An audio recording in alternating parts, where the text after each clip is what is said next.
গতকাল পরিস্থিতির কিছুটা উন্নতি হতে শুরু করলেও ভারী বৃষ্টিতে আবারও জলাবদ্ধতা বেড়েছে সিলেটে। পানিবন্দী হয়ে পড়েছেন নগরবাসী। এ নিয়ে আরও জানাতে তালতলা থেকে যুক্ত হচ্ছেন রাকিবুল রাফি।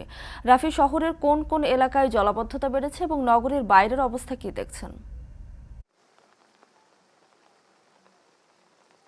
আমি তো দেখতেই পাচ্ছেন অবিরত ধারায় বৃষ্টি পড়ছে। এই বৃষ্টিপাত শুরু হয়েছিল গতকাল রাত 12টা থেকে এবং অবিরত ধারায় এখন পর্যন্ত বৃষ্টিপাত অব্যাহত আছে। এবং আপনি দেখতে পাচ্ছেন যে আমি যে জায়গায় দাঁড়িয়ে আছি সেটা সিলেট নগরীর তালতলা পয়েন্ট। এটি নগরীর প্রধানতম সড়কের অন্য একটি সড়ক এবং এখানে এই যে কালভার্ট বা সেতুটা রয়েছে ঠিক ছড়ার উপরেই কিন্তু এই যে এখানে পানি জমে গিয়েছে, জলাবদ্ধতা সৃষ্টি হয়েছে। এবং আপনি দেখতেই পাচ্ছেন যে এইখানে যে নর্দমা রয়েছে, নর্দমার ময়লা কিন্তু ময়লার পানি থেকে শুরু করে সব কিছুই কিন্তু মিলেমিশে একাকার হয়ে গিয়েছে। এবং এই রাস্তা যারা আছেন, যারা নগরবাসী যারা রয়েছেন, যারা পথচারী রয়েছেন এবং অনেকেই বিভিন্ন ব্যবসা বাণিজ্যের কাজে গাড়ি নিয়ে আসছেন, তারা এই রাস্তায় আসতে পারছেন না।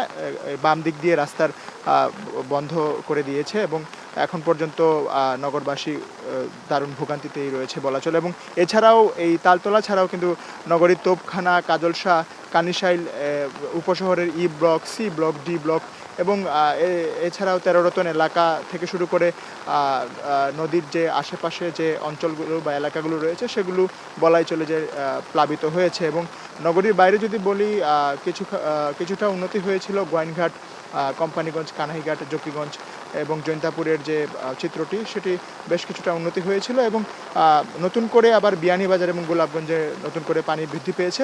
এবং আজকে আবহাওয়া অফিসের সাথে আমরা কথা বলেছি, যেটা বলেছেন যে গতকালে কিন্তু বৃষ্টিপাত 6.6 মিলিমিটার ছিল এবং গতকাল 24 ঘন্টায় 226.2 মিলিমিটার বৃষ্টিপাত হয়েছে, যেটা এই সপ্তাহে মোটামুটি বেশি বলা চলে। এবং এটা যদি বৃষ্টিপাত অব্যাহত থাকে তাহলে বলা যায় যে নগরীর যে আরও প্রধান সড়কগুলো রয়েছে সেগুলোও নিমজ্জিত হবে। এবং বাসাবাড়িতে যে অবস্থা আমরা দেখেছি সেটা আমরা নগরবাসী বা বাসিন্দারা যারা বলছেন যে তারা বেশ ভোগান্তিতে রয়েছেন। অতর্কিতভাবে পানি রাত 12টার দিকে ঢুকে গিয়েছে এবং তারা অনেকেই কিন্তু আশ্রয়কেন্দ্রে যাওয়ার জন্য প্রস্তুতি নিচ্ছেন এবং অনেকেই বহুতল ভবনে এসে আশ্রয় নিয়েছেন।